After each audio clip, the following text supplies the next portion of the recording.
इस शहर को देखिए, शंघाई। 2025 लगभग 2.5 करोड़ लोग एक ही सड़कों पर चल रहे हैं, एक ही खाने के स्टॉलों से खाना खा रहे हैं, एक ही भाषा बोल रहे हैं, सभी एक ही पहचान के साथ, हान चीनी। 1.4 अरब लोग, एक नाम, एक कहानी। और वह कहानी कुछ इस प्रकार है। हजारों साल पहले पीली नदी के किनारे एक महान सभ्यता का जन्म हुआ। पौराणिक राजा, जिन्हें पीला सम्राट हुआंगड़ी कहा जाता है, ने चीनी लोगों की स्थापना की। उन्होंने नदी के किनारों पर खेती की, पहले शहर बसाए, लेखन का आविष्कार किया और दुनिया के सबसे प्राचीन, सबसे एकजुट जातीय समूह बन गए। साफ सुथरी कहानी, सरल कहानी, पहली पाठ्यपुस्तक छपने के दिन से ही हर चीनी स्कूल में पढ़ाई जाती रही है। बस एक ही समस्या है, यह सच नहीं है, पूरी तरह से नहीं, बिल्कुल भी नहीं। 2019 में कुनमिंग इंस्टीट्यूट ऑफ जूलॉजी के वैज्ञानिकों की एक टीम ने देश के हर प्रांत में फैले 20,000 से अधिक गैर संबंधित हान चीनी लोगों के डीएनए नमूनों का विश्लेषण किया। प्रमुख शोधकर्ता प्रोफेसर कोंग किंगडोंग ने जर्नल में परिणाम प्रकाशित किए, आणविक जीव विज्ञान और विकास। और जो कुछ उसने चुपके से खोजा, उसने सब कुछ उलट पुलट कर दिया। हान चीनी लोग किसी एक नदी से नहीं, बल्कि 3 नदियों से अपनी उत्पत्ति मानते हैं। पीली नदी, यांगत्जी नदी और मोती नदी।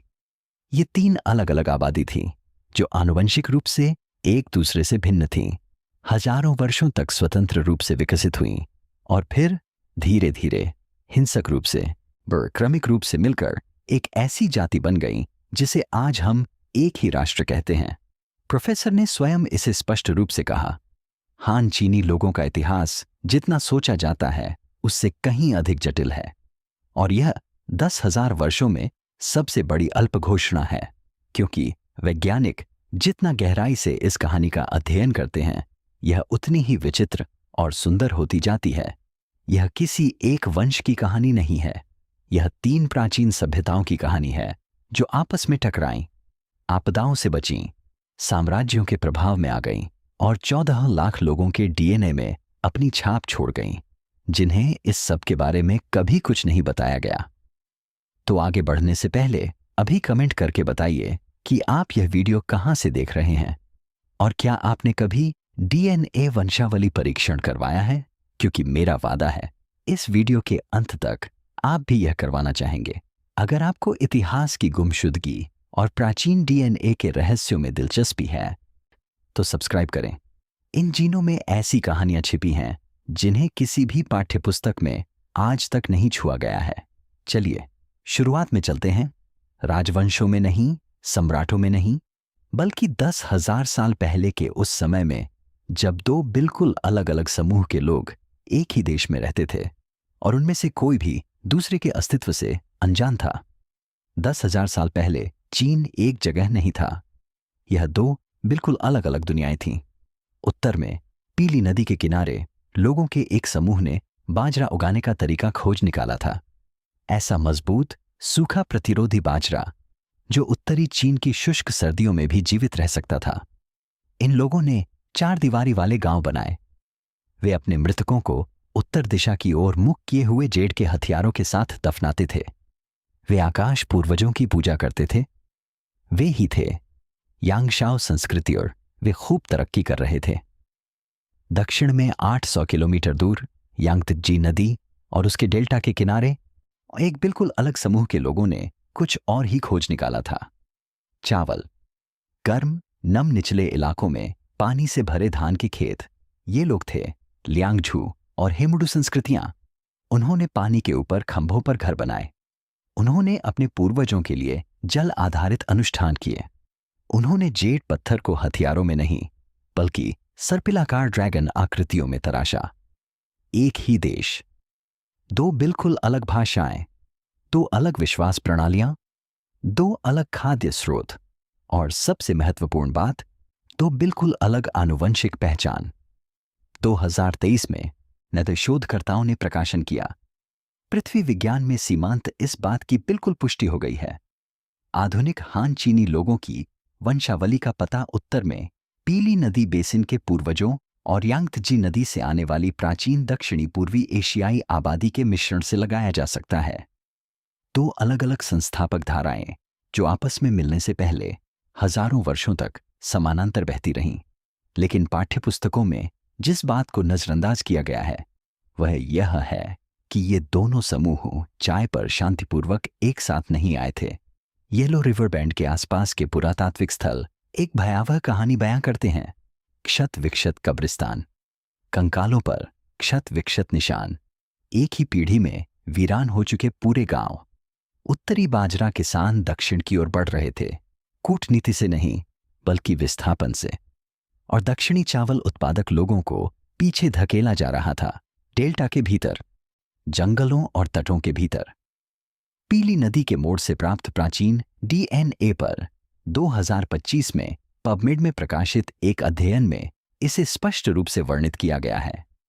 नवपाषाण काल के उत्तरार्ध में उत्तरी आबादी दक्षिण की ओर विस्तार कर रही थी और साथ ही मंगोलियाई स्टेपी से जीन प्रवाह को आत्मसात कर रही थी। चीन का आनुवंशिक मानचित्र बलपूर्वक पुनर्परिभाषित किया जा रहा था, लेकिन यहीं पर मामला पेचीदा हो गया। दक्षिणी यांगत्जी के लोग यूं ही गायब नहीं हो गए। जो बच गए, जो काफी दूर और तेजी से पीछे हट गए, उनके डीएनए में कुछ ऐसा था जो उत्तरी किसानों में नहीं था। कोई प्राचीन वस्तु, कोई ऐसी वस्तु जो दोनों सभ्यताओं से हजारों साल पहले की हो। जब आधुनिक वैज्ञानिकों ने अंततः इसे कुछ अलग थलग पर्वतीय समुदायों में छिपा हुआ पाया, तो इसने एक ऐसी यात्रा की ओर इशारा किया जो इतनी पुरानी और इतनी दूर की थी कि इसने पूर्वी एशिया की उत्पत्ति की पूरी कहानी को फिर से लिख दिया। यह एक ऐसा आंकड़ा है जिसे सुनकर आप चौंक जाएंगे। 60,000 वर्ष। इतने ही समय पहले पहले आधुनिक मानव उस क्षेत्र में पहुंचे जो अब चीन है। 10,000 साल पहले नहीं, 5,000 साल पहले नहीं, 60,000 साल पहले एशिया के दक्षिणी तटरेखा का अनुसरण करते हुए शिकारी संग्रहकर्ताओं का एक समूह पूर्वी एशिया के छोर तक पहुंचा और वहीं बस गया।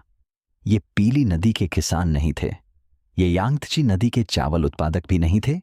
ये वे लोग थे जो इन दोनों से पहले आए थे, और उनकी आनुवंशिक पहचान, उनके विशिष्ट माइटोकॉन्ड्रियल डीएनए मार्कर दक्षिण चीन और दक्षिण पूर्व एशिया के अलग थलग क्षेत्रों में 60,000 वर्षों से चुपचाप मौजूद हैं, मुख्यधारा के इतिहास से लगभग अनदेखे। वैज्ञानिक इन्हें प्राचीन दक्षिण पूर्वी एशियाई कहते हैं, और 2013 में न्यूयॉर्क पत्रिका में प्रकाशित शोध में यह बात सामने आई। पीएमसी पूर्वी एशिया में वाई क्रोमोसोम के इतिहास पर किए गए शोध ने कुछ आनुवंशिकीविदों के संदेह की पुष्टि की। ये प्रारंभिक प्रवासी मध्य एशिया से होकर जमीन के रास्ते नहीं आए थे। उन्होंने हिंद महासागर के प्राचीन तटों का अनुसरण किया, उन तटों के साथ पूर्व की ओर बढ़ते हुए जो अब पूरी तरह से समुद्र में समा चुके हैं। अंतिम हिमयुग की समाप्ति के बाद वैश्विक समुद्र स्तर 120 मीटर बढ़ गया। जिन रास्तों पर ये लोग चले थे वे अब पानी के नीचे हैं। उस मार्ग पर उन्होंने जितने भी शिविर बनाए, जितनी भी आग जलाई, सब लुप्त हो गए हैं। वे अपने पीछे कुछ भी नहीं छोड़ गए सिवाय अपने डीएनए के। और यहीं से बात दिलचस्प हो जाती है। ताइवान के स्वदेशी लोग, वे आदिवासी समुदाय जो चीन की मुख्य भूमि से द्वीप पर जहाज भेजे जाने से बहुत पहले पहाड़ों में रहते थे, इस प्राचीन दक्षिणी वंश का सबसे स्पष्ट विवरण रखते हैं। उनकी मौखिक परंपराओं के अनुसार वे यहां से आए थे, वह स्थान जहां 3 नदियां मिलती हैं। वैज्ञानिकों ने एक समय इसे मिथक बताकर खारिज कर दिया था। डीएनए के अनुसार यह स्मृति है, लेकिन दशकों से चीनी राष्ट्रवादी इतिहासकार इसके विपरीत तर्क देते रहे हैं कि ताइवान के आदिवासी लोग चीनी सभ्यता की एक शाखा मात्र हैं जो द्वीप पर आकर बस गए, एक हाशिए पर रहने वाली आबादी। जीनोमिक साक्ष्य इसके ठीक विपरीत बात कहते हैं। प्राचीन दक्षिणी लोगों को मुख्य भूमि ने आत्मसात किया था, न कि इसके विपरीत। ये तटीय शिकारी संग्रहकर्ता पूर्वी एशिया में पीली नदी के किनारे बाजरे का पहला बीज बोए जाने से हजारों साल पहले से मौजूद थे। वे चीनी सभ्यता की एक शाखा नहीं हैं, वे इसकी सबसे गहरी जड़ों का हिस्सा हैं, और इसकी जड़ें चीन से भी आगे तक फैली हुई हैं। यह एशिया से भी आगे तक फैली हुई है, लेकिन हम इस बारे में थोड़ी देर में बात करेंगे। सबसे पहले हमें तीसरे समूह के बारे में बात करनी होगी, क्योंकि जब पीली नदी के किसान और दक्षिणी तटीय लोग पूर्वी चीन में अपनी अपनी अलग दुनिया बना रहे थे, वहीं तब उत्तर से कोई उनकी ओर बढ़ रहा था, कोई घोड़े पर सवार होकर, कोई ऐसी चीज जो उत्तरी चीन की आनुवंशिक पहचान को किसी भी कृषि संस्कृति से कहीं अधिक नाटकीय रूप से बदल देगी। 4000 साल पहले के मंगोलियाई मैदानों की कल्पना कीजिए। अंतहीन घास के मैदान, कड़ाके की ठंड, कोई शहर नहीं, कोई लेखन प्रणाली नहीं, कोई जेड पत्थर नहीं, लेकिन इन लोगों के पास वो चीज थी जो दक्षिण के किसानों के पास नहीं थी। घोड़े, कांसे के हथियार, शाश्वत आकाश पर आधारित एक शमनवादी धर्म, एक सर्वोच्च दिव्य शक्ति जिसे वे बादलों के ऊपर निवास करते हुए मानते थे, और ऐसी गतिशीलता जो उन्हें एक मौसम में सैकड़ों किलोमीटर की दूरी तय करने में सक्षम बनाती थी। ये प्राचीन पूर्वोत्तर एशियाई स्टेपी क्षेत्र की आबादी थी, और लगभग 4000 से 2500 वर्ष पूर्व के बीच उन्होंने दक्षिण की ओर बढ़ना शुरू किया। उत्तरी चीनी नदी घाटियों में नौयांगशाओ बाजरा किसानों के क्षेत्रों में 2019 में आनुवंशिकी में सीमांत 20,000 हान चीनी डीएनए नमूनों का विश्लेषण करने वाले एक अध्ययन में उत्तरी हान जीनोम में कुछ उल्लेखनीय बात छिपी हुई पाई गई। लगभग उत्तरी हान चीनी वंश के 25% लोगों का सीधा संबंध याकूत से संबंधित स्टेपी आबादी से है। ये साइबेरिया के उत्तरी भाग के खानाबदोश चरवाहे थे, न कि पीली नदी के किनारे के किसान। उत्तरी हान चीनी व्यक्ति में आनुवंशिक इकाइयों में से 1/4 साइबेरियाई खानाबदोश से आती हैं। वह संख्या किसी भी चीनी पाठ्यपुस्तक में नहीं है।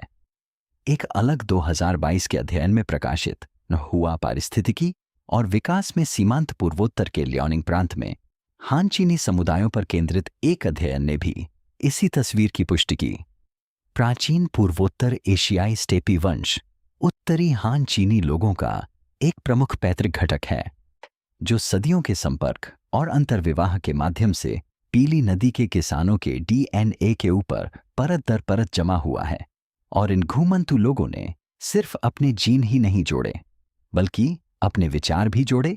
प्राचीन चीनी लिपि, चीनी लेखन का सबसे पुराना पुष्ट रूप, जो लगभग 1200 ईसा पूर्व जानवरों की हड्डियों पर उकेरा गया था, का अध्ययन कर रहे भाषाविदों और पुरातत्वविदों ने पाया है कि घोड़े, आकाश और गरज के लिए इस्तेमाल किए गए कई शुरुआती प्रतीकों में प्रोटो अल्ताई स्टेपी भाषाओं से संरचनात्मक समानताएं हैं। यह पीली नदी के लोगों की कृषि भाषा नहीं है, बल्कि स्टेपी की आकाश भाषा है। पीले सम्राट की पौराणिक कथा, एक अर्धदिव्य राजा की कहानी जो स्वर्ग से अवतरित चीनी लोगों को खेती, लेखन और चिकित्सा सिखाना शायद कोरी कल्पना न हो। यह उस क्षण की सांस्कृतिक स्मृति हो सकती है जब आकाश पूजा करने वाले ये मैदानी अभिजात वर्ग उत्तर से आए, उच्च दर्जे के बाहरी लोगों के रूप में कृषि समुदायों में समाहित हो गए और उन्हें दफनाने वाले लोगों की दृष्टि में लगभग दिव्य बन गए। अंत्येष्टि की बात करें तो 2018 में बीजिंग की एक आनुवंशिकी टीम ने गांसू प्रांत से मिले 4500 साल पुराने कंकाल का अनुक्रमण किया। जीनोम से पुष्टि हुई कि वह व्यक्ति एक मैदानी खानाबदोश था, लेकिन उसे शत्रु के रूप में नहीं दफनाया गया था। उसे पीली नदी की कृषि परंपरा के जेड आभूषणों के साथ दफनाया गया था और उसके चारों ओर बाजरे की भेंट रखी गई थी।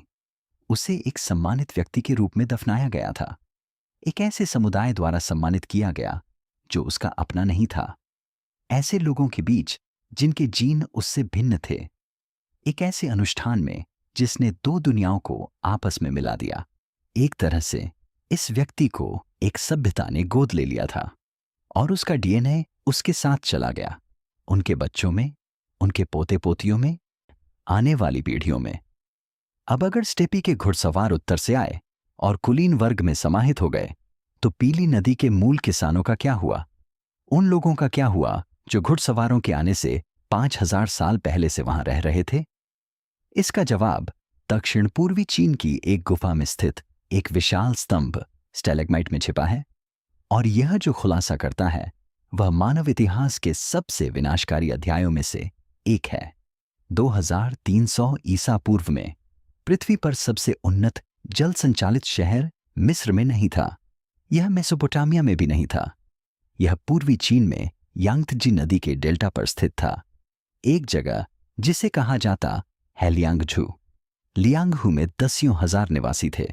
यहाँ की जल प्रबंधन प्रणाली, बांध, नहरें, हम्पाट जलाशय को आधुनिक इंजीनियरों ने उस समय के लिए असाधारण बताया है।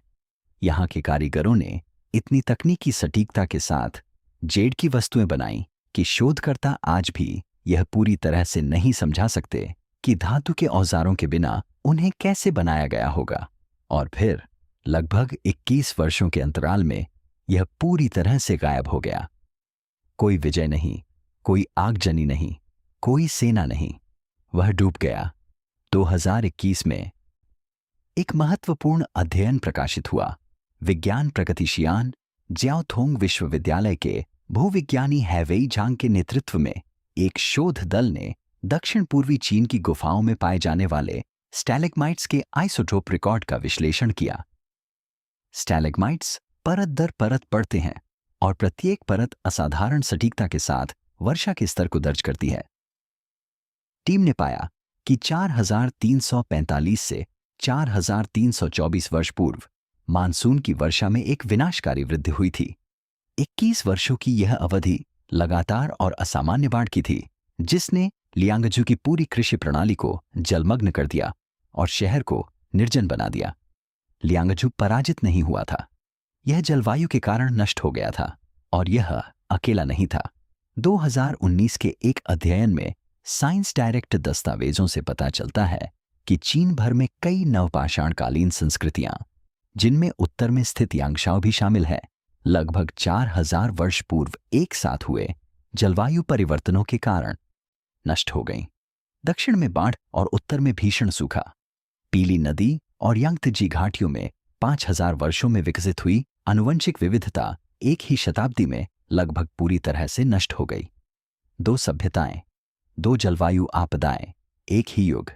बचे हुए लोग फिर से संगठित हुए, वे पलायन कर गए, वे आसपास के लोगों से घुल मिल गए और पीली नदी के लोगों को यांगत्जी नदी के लोगों से अलग करने वाली आनुवंशिक सीमाएं, जो सदियों से कायम थीं, धुंधली पड़ने लगीं। अब यहीं से कहानी और भी भयावह हो जाती है। लगभग 1000 ईसा पूर्व जब झोउ राजवंश सत्ता में आया, तो उन्होंने वही किया जो इतिहास में हर विजयी शक्ति करती आई है। उन्होंने अतीत को फिर से लिखा। झोउ राजवंश ने चीन के पहले आधिकारिक ऐतिहासिक अभिलेख तैयार करवाए और उन अभिलेखों ने चीनी सभ्यता को एक सीधी रेखा में स्थापित किया। पौराणिक पीले सम्राट से कई आर्षी राजाओं के माध्यम से मैं सीधे झोउ राजवंश तक एकदम सटीक, अटूट, ईश्वरीय मान्यता प्राप्त। लियांगझू के लोग उस कहानी में नहीं थे, तटीय पूर्वज उस कहानी में नहीं थे, मैदानी घुड़सवार उस कहानी में केवल शत्रुओं के रूप में थे, आनुवंशिक योगदानकर्ताओं के रूप में नहीं। चीनी उत्पत्ति का वास्तविक, जटिल और बहुआयामी सत्य स्वर्ग के आदेश के नीचे दब गया था, लेकिन इसे हर जगह दफनाया नहीं जा सकता था, क्योंकि एक ऐसा क्षेत्र था जो भौगोलिक रूप से इतना अलग थलग था, साम्राज्य की पहुंच से इतना दूर था कि वहां का मूल आनुवंशिक रिकॉर्ड अक्षुण्ण रूप से सुरक्षित रहा। एक ऐसा स्थान जहां पहाड़ इतने ऊंचे और दर्रे इतने खतरनाक थे कि झोउ काल के लेखक कभी वहां नहीं पहुंचे, और हजारों साल बाद शोधकर्ताओं को वहां जो मिला वह एक जीवित संग्रह था, एक आनुवंशिक समय कैप्सूल जिसे 8000 साल पहले सील कर दिया गया था, जिसे कभी खोला नहीं गया। दक्षिण पश्चिमी चीन के युन्नान प्रांत के पहाड़ों में ऐसे समुदाय हैं जिन्हें चीनी साम्राज्य ने कभी पूरी तरह से अपने में समाहित नहीं किया। ये लोग, नाक्सी लोग, बाई लोग, ये ऐसे जातीय समूह हैं जो मंदारिन से असंबंधित भाषाएं बोलते हैं, नवपाषाण काल से अपरिवर्तित दफन अनुष्ठानों का पालन करते हैं, और जब वैज्ञानिकों ने अंततः उनके डीएनए का अनुक्रमण किया तो वह उनकी अपेक्षाओं से बिल्कुल अलग निकला। इन आबादी ने पैतृक आनुवंशिक वंशों को संरक्षित रखा जो चीन के अन्य हिस्सों में लगभग लुप्त हो चुके थे। पीली नदी के किसान वंश का अस्तित्व था, साथ ही प्राचीन दक्षिणी तटीय वंश का भी, और इन दोनों के नीचे वांडर कुछ और भी पुराना था, कुछ ऐसा जो किसी भी ज्ञात प्राचीन समूह से स्पष्ट रूप से मेल नहीं खाता था, कई अकादमिक अध्ययनों के आधार पर पूर्वी एशियाई लोगों का आनुवंशिक इतिहास इस बात की पुष्टि करता है कि इस क्षेत्र में मानव की सबसे पुरानी परतें बेहद भिन्न वंशों से जुड़ी हैं। एक आंतरिक वंश जो उत्तरी चीन की पुरापाषाणकालीन आबादी से संबंधित है, और एक तटीय वंश जो अंडमान द्वीप समूह के प्राचीन ओंगे लोगों से संबंधित है, जो आज जीवित सबसे अलग थलग मानव समुदायों में से एक है। ये दोनों परंपराएं यूनान के पर्वतीय समुदायों में आज भी जीवित हैं। लेकिन शोधकर्ताओं को आश्चर्यचकित करने वाली बात डीएनए नहीं थी, बल्कि धार्मिक ग्रंथ थे। ये जनजाति की अपनी लेखन प्रणाली है, एक लिपि जो मंदारिन में प्रयुक्त चीनी अक्षरों से भी पुरानी है और जिसका आज भी केवल आंशिक अर्थ ही निकाला जा सका है। इस प्राचीन लिपि में लिखी गई उनकी सृष्टि कथा मानवता की उत्पत्ति का वर्णन करती है। 3 पूर्वज आत्माएं जो 3 नदियों और 3 जीवन शैलियों से आए थे, जो अंततः एक ही जाति में विलीन हो गए। 3 पूर्वजों की आत्माएं, 3 नदियां, जीने के 3 तरीके। क्या यही एक मिथक है या वास्तविक आनुवंशिक इतिहास की 3000 साल पुरानी स्मृति है जिसकी पुष्टि आधुनिक विज्ञान अब कर रहा है? हमें जो जानकारी मिली है वह यही है। जब 2015 में चीनी सरकारी आनुवंशिकीविद इन समुदायों से डीएनए नमूने एकत्र करने के लिए यूनान पहुंचे तो कुछ ये गांव के बुजुर्गों ने इनकार कर दिया। उन्होंने कहा कि उनके पूर्वजों ने उन्हें चेतावनी दी थी, एक दिन बाहरी लोग आकर उनका खून मांगेंगे। बुजुर्गों का सतर्क रहना सही था, क्योंकि उन नमूनों से प्राप्त आंकड़े एक ऐसी बात की ओर इशारा कर रहे थे जो इतनी असंभावित, इतनी भौगोलिक रूप से असंभव थी कि शोधकर्ताओं ने अपने शोध पत्र में स्वयं स्वीकार किया कि वे परिणाम पर पूरी तरह से विश्वास नहीं करते थे। यूनान जीनोम में पाया जाने वाला यह सूत्र केवल चीन या एशिया तक ही सीमित नहीं था। यह सूत्र एशिया के मध्य भाग से होकर गुजरने वाले एक प्रवास मार्ग से जुड़ा था, एक 60,000 वर्ष पुरानी तटरेखा जो दक्षिण पश्चिम चीन से लेकर हिंद महासागर में स्थित अंडमान द्वीप समूह और प्रशांत महासागर में स्थित पापुआ न्यू गिनी तक फैली हुई पृथक आबादी को जोड़ती थी। 3 समुदाय जिनका हजारों वर्षों से कोई संपर्क नहीं रहा। 3 बिल्कुल अलग भाषाएं, धर्म और संस्कृतियां, और उन सभी में एक ही मात्र डीएनए का सूत्र प्रवाहित हो रहा है। अगला भाग आपको असंभव सा लगेगा। कृपया धैर्य रखें। तटीय प्रवास का सिद्धांत, जिसे पीयर रिव्यू पत्रिकाओं में प्रकाशित वाई क्रोमोसोम अनुसंधान द्वारा समर्थित किया गया है, यह प्रस्तावित करता है कि पूर्वी एशिया पहुंचने वाले पहले आधुनिक मानव मध्य एशिया से होकर जमीनी मार्ग से नहीं गए थे। उन्होंने तटरेखाओं का अनुसरण किया। अफ्रीका से दक्षिण एशिया होते हुए हिंद महासागर के तट के समानांतर पीढ़ी दर पीढ़ी पूर्व की ओर बढ़ते हुए वे दक्षिण पूर्व एशिया और अंततः पूर्वी एशिया तक पहुंचे। इस यात्रा में हजारों साल लगे और इसे पूरा करने वाले लोगों ने जमीन पर लगभग कोई निशान नहीं छोड़ा, क्योंकि जिस जमीन पर वे चले थे वह अब पानी के नीचे है। जब अंतिम हिमयुग समाप्त हुआ तो समुद्र का स्तर 120 मीटर बढ़ गया। उनके शिविर, उनके औजार, उनके पदचिह्न, सब कुछ गायब हो गया, लेकिन उनका डीएनए नहीं। दक्षिणी चीन की पृथक अल्पसंख्यक आबादी में पाए जाने वाले विशिष्ट माइटोकॉन्ड्रियल हैप्लोसमूह, आनुवंशिक चिह्न जो माता से संतान में पीढ़ी दर पीढ़ी अपरिवर्तित रूप से स्थानांतरित होते हैं, अंडमान द्वीप समूह के ओंगे लोगों से सीधा आनुवंशिक संबंध दर्शाते हैं। ओंगे आज भी जीवित सबसे प्राचीन और आनुवंशिक रूप से पृथक मानव समूहों में से एक हैं। उनके पूर्वज 50,000 वर्ष पूर्व मुख्य मानव प्रवासन धारा से अलग हो गए थे और तब से उन द्वीपों पर अछूते रहे हैं। फिर भी उनके माइटोकॉन्ड्रियल सिग्नेचर कुछ हान चीनी अल्पसंख्यक समुदायों में पाए जाने वाले मार्करों से मेल खाते हैं। ये वे लोग नहीं थे जिन्होंने आपस में व्यापार किया हो। ये वे लोग नहीं थे जिन्होंने सीमाएं साझा की हों या अलग अलग संस्कृतियों के लोगों से विवाह किया हो। अंडमान द्वीप समूह यूनान से हजारों किलोमीटर दूर हैं। यह समानता सांस्कृतिक नहीं और आनुवंशिक है, वंशानुगत है, प्राचीन है। इसका अर्थ यह है कि लगभग 50,000 से 60,000 वर्ष पूर्व एक महिला अफ्रीका से निकली। वह तटरेखा के साथ पूर्व की ओर चली। उसके बच्चे भी उसके पीछे पीछे चले और फिर उसके बच्चों के बच्चे भी। अंततः उसके वंश वृक्ष की दो शाखाएं अलग हो गईं। एक हिंद महासागर के द्वीपों में बस गई और दूसरी पूर्व की ओर चीन की ओर बढ़ गई। वे दोनों शाखाएं फिर कभी एक दूसरे से नहीं मिली। उन्हें कभी पता ही नहीं चला कि दूसरी शाखा का अस्तित्व भी था। उन्होंने पूरी तरह से अलग अलग सभ्यताएं विकसित की और आज उस अकेली महिला का माइटोकॉन्ड्रियल डीएनए उन दोनों के अंदर मौजूद है। यह प्रशांत महासागर के एकांत द्वीपों के समुदायों में मौजूद है। यह पापुआ न्यू गिनी के पहाड़ी इलाकों में रहने वाले लोगों के अंदर है और यह हान चीनी लोगों के जीनोम में भी है, जिन्होंने कभी अपना प्रांत नहीं छोड़ा, जिन्होंने कभी अंडमान द्वीप समूह के बारे में नहीं सुना, जिन्हें इस बात का जरा भी अंदाजा नहीं है कि वे इस वंश को अपने साथ लिए हुए हैं। हान चीनी पहचान की सबसे गहरी जड़ें चीन में नहीं, एशिया में भी नहीं, बल्कि एक ऐसे तट से शुरू होती हैं जो अब अस्तित्व में नहीं है, एक ऐसी महिला से जिसका नाम हम कभी नहीं जान पाएंगे।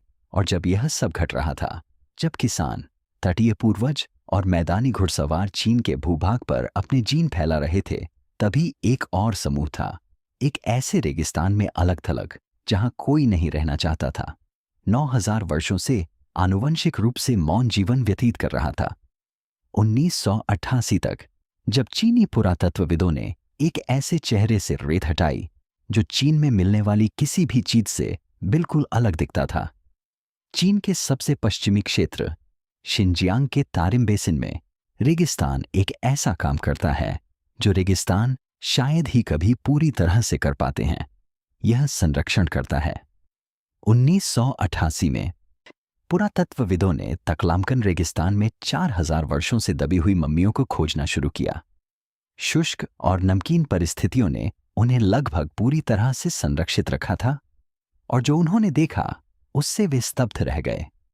ऊंची नाक की हड्डी, धंसी हुई आंखें, लाल भूरे बाल, ऊनी टार्टन वस्त्रों की बुनाई के पैटर्न यूरोप के शुरुआती सेल्टिक और सिथियन कपड़ों से इतने मिलते जुलते थे कि वस्त्र इतिहासकारों को शुरू में इस पर विश्वास ही नहीं हुआ। ये लोग देखने में पश्चिमी लगते थे, यूरोपीय विशेषताओं वाले थे, एशिया के भौगोलिक केंद्र में पाए गए। दशकों तक यह बहस तीखी रही। क्या वे यूरोपीय प्रवासी थे जो पूर्व की ओर भटकते रहे, काकेशस के स्टेपी चरवाहे, या फिर इंडो यूरोपीय प्रवास का हिस्सा? अक्टूबर 2021 में फू झांग के नेतृत्व में अंतर्राष्ट्रीय शोधकर्ताओं की एक टीम ने इसका उत्तर प्रकाशित किया। प्रकृतिः शोध पत्र पृथ्वी पर सबसे प्रतिष्ठित वैज्ञानिक पत्रिकाओं में से एक में प्रकाशित हुआ था। तब से इसे 168 बार उद्धृत किया जा चुका है। तारिम बेसिन में मिली मम्मी उपरोक्त में से कोई भी नहीं थी। वे पश्चिम से आए प्रवासी नहीं थे, वे पूर्व से आए मैदानी चरवाहे भी नहीं थे, वे एक के वंशज थे। प्राचीन उत्तरी यूरेशियाई यह आबादी तारिम बेसिन में लगभग पूर्ण आनुवंशिक अलगाव में रह रही थी, 9,157 वर्षमियों को दफनाए जाने से पहले ही। अध्ययन में इसकी गणना 986 वर्षों की त्रुटि सीमा के साथ की गई है। 9,000 वर्षों का एकांतवास एक रेगिस्तान में, जब पीली नदी के किसान यांगशाओ गांव बसा रहे थे, जब लियांगजू सभ्यता अपना महान जल संचालित शहर बना रही थी, और जब मैदानी घुड़सवार दक्षिण की ओर बढ़ रहे थे, तब यह आबादी तारिम बेसिन में बसी हुई थी और किसी से भी मेलजोल नहीं रखती थी, किसी से भी नहीं घुल मिल रही थी, सभी बाहरी प्रभावों को अस्वीकार कर रही थी। लेकिन यहां एक ऐसा मोड़ आया जिसने शोधकर्ताओं को अपनी कुर्सियों पर आगे की ओर झुकने पर मजबूर कर दिया। ये लोग आनुवंशिक रूप से अलग थलग, आसपास की सभी सभ्यताओं से अनजान, पहले से ही पशु बलि और दुग्ध उत्पादन की रस्में निभा रहे थे। वे अंत्येष्टि समारोह भी करते थे और इन अनुष्ठानों की संरचना में प्रारंभिक चीनी कांस्य युग की संस्कृति, प्रारंभिक भारत ईरानी वैदिक परंपरा और प्रारंभिक सिथियन स्टेपी धर्म में स्वतंत्र रूप से पाई जाने वाली प्रथाओं से उल्लेखनीय समानताएं थीं। वही रीति रिवाज, कोई आनुवंशिक संपर्क नहीं, अलग अलग विकास। या तो कोई ऐसा सांस्कृतिक आदान प्रदान हुआ जिसे हम अभी तक नहीं समझ पाए हैं, या फिर कुछ मानवीय रीति रिवाज स्वतंत्र रूप से विकसित हुए हैं, जहां भी लोग जटिलता के एक निश्चित स्तर तक पहुंचते हैं। दोनों ही उत्तर असाधारण हैं। उनकी पश्चिमी शारीरिक विशेषताओं, लाल बाल, तीक्ष्ण चेहरे की बनावट के बारे में भी नेचर पत्रिका के अध्ययन में बताया गया है। उनकी यह शक्ल प्राचीन उत्तरी यूरेशियाई आनुवंशिक विरासत से आई है, जो प्लेस्टोसीन युग के दौरान पूरे यूरेशिया में फैली हुई थी और तब से लगभग पूरी तरह से लुप्त हो चुकी है। आज यह आबादी केवल कुछ अंशों में ही बची है। कुछ साइबेरियाई मूल निवासी समुदायों और कुछ अमेरिकी मूल निवासी समूहों में लगभग 40%। तारिम की मम्मियों में यह किसी भी जीवित आबादी की तुलना में कहीं अधिक मात्रा में पाई गई। आनुवंशिक दृष्टि से वे एक भूत की तरह थे, एक ऐसी दुनिया के अवशेष जो अब अस्तित्व में नहीं है, और उनकी भाषा अज्ञात। उनकी लिपि, यदि कोई थी भी, कभी नहीं मिली। 2021 में शोध पत्र प्रकाशित होने के बाद उनकी विशिष्ट वंशावली के निशान पामीर के पहाड़ी ताजिक समुदायों में पाए गए, जो चीन और अफगानिस्तान के बीच स्थित पर्वतीय सीमा क्षेत्र है, लेकिन लगभग कहीं और नहीं। उन्होंने एक फुसफुसाहट छोड़ी, एक शब्द भी नहीं। अब यहां वह हिस्सा आता है जो इसे प्राचीन इतिहास से वर्तमान समय तक ले जाता है। तारिम की मम्मी शिनजियांग में पाई गई थीं, वही शिनजियांग जो आज दुनिया के सबसे विवादास्पद सरकारी निगरानी कार्यक्रमों में से एक का केंद्र है। 2016 में चीनी सरकार ने मानव इतिहास में सबसे बड़े जातीय डीएनए डेटाबेस में से एक का निर्माण शुरू किया। पुरातत्व के लिए नहीं, वंश अनुसंधान के लिए नहीं, उइघुरों, तिब्बतियों, मंगोलियाई लोगों और दर्जनों अन्य गैरहान जातीय अल्पसंख्यक समूहों से रक्त के नमूने, इनकी आंखों की पुतली के स्कैन और आवाज की रिकॉर्डिंग एकत्र की गईं। आधिकारिक तौर पर इसका कारण जन स्वास्थ्य अनुसंधान और रोग निवारण बताया गया। 2019 में दी न्यूयॉर्क टाइम्स रिपोर्ट में कहा गया है कि चीनी वैज्ञानिकों ने अंतर्राष्ट्रीय जीनोमिक्स डेटाबेस में उइघुर डीएनए के नमूने शामिल किए हैं, संभवतः नमूने देने वाले लोगों की पूरी जानकारी या सहमति के बिना। जनवरी 2024 में रेडियो फ्री एशिया रिपोर्ट में बताया गया है कि चीनी अल्पसंख्यक डीएनए नमूनों पर आधारित एक जीनोमिक्स अध्ययन को आधिकारिक तौर पर वापस ले लिया गया है, क्योंकि जांचकर्ताओं ने पाया कि शोधकर्ताओं ने नमूने एकत्र करने से पहले आवश्यक नैतिक स्वीकृति प्राप्त नहीं की थी। बेल्जियम के केयू ल्यूवेन के प्रोफेसर येवेस मोरो, जो वर्षों से चीनी अल्पसंख्यक डीएनए संग्रह के बारे में चिंता जताते रहे हैं, ने पश्चिमी वैज्ञानिक पत्रिकाओं में प्रकाशित कई अन्य शोध पत्रों की ओर इशारा किया, जिनमें ऑक्सफोर्ड यूनिवर्सिटी प्रेस द्वारा प्रकाशित एक शोध पत्र भी शामिल है, जिनमें चीन के न्याय मंत्रालय द्वारा उइघुर लोगों से एकत्र किए गए डेटा का उपयोग किया गया था। ऐसे शोध पत्र जो उन लोगों से एकत्रित आंकड़ों पर आधारित हैं जिन्होंने शायद किसी भी अध्ययन में शामिल होने के लिए सहमति नहीं दी हो।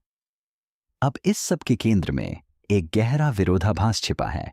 चीनी सरकार अल्पसंख्यकों से जो डीएनए नमूने एकत्र कर रही है, जिन नमूनों को वह भिन्नता, अलगाव, निगरानी और नियंत्रण की आवश्यकता के प्रमाण के रूप में मान रही है, वे बिल्कुल विपरीत कहानी बयां करते हैं। उइघुर लोगों से प्राप्त प्रत्येक जीनोम उन्हीं प्राचीन प्रवास मार्गों से जुड़ा है जिनसे हान चीनी पहचान का निर्माण हुआ। प्रत्येक तिब्बती जीनोम में ऐसे वंश हैं जो सीधे पीली नदी के उस पूर्वज से जुड़े हैं जिसे अब हान सभ्यता की नींव माना जाता है। चीन के अल्पसंख्यक हान लोगों से आनुवंशिक रूप से अलग नहीं हैं। कई मामलों में वे ही हान सभ्यता के निर्माण का मूल स्रोत हैं। 2023 में युवा हान चीनी उपयोगकर्ताओं ने सोशल मीडिया प्लेटफॉर्म पर डीएनए परीक्षण के परिणाम साझा करना शुरू कर दिया। कई लोगों ने पाया कि उनमें मंगोल, तिब्बती, यर्मांचू या दक्षिण पूर्व एशियाई वंश का महत्वपूर्ण अंश है, इतना अधिक प्रतिशत कि शुद्ध हान वंश की धारणा को चुनौती मिल गई। ये पोस्ट वायरल हो गई, फिर सेंसर आ गए, खातों को चिह्नित किया गया, पोस्ट हटा दिए गए। सरकार का संदेश स्पष्ट था, कुछ आनुवंशिक सत्य राजनीतिक रूप से इतने असुविधाजनक होते हैं कि वे ट्रेंड नहीं कर सकते। लेकिन आप किसी कोशिका पर प्रतिबंध नहीं लगा सकते। आप किसी हैप्लोग्रुप पर रोक नहीं लगा सकते। डीएनए का अस्तित्व सरकार की सहमति से परे है। और अब हम अंतिम प्रश्न पर आते हैं, वह प्रश्न जो इस वीडियो में हर बात के मूल में निहित है, वह प्रश्न जिसकी ओर विज्ञान पिछले 20 मिनट से प्रयास कर रहा है। यह एक ऐसा तथ्य है जो आपको हमेशा याद रहेगा।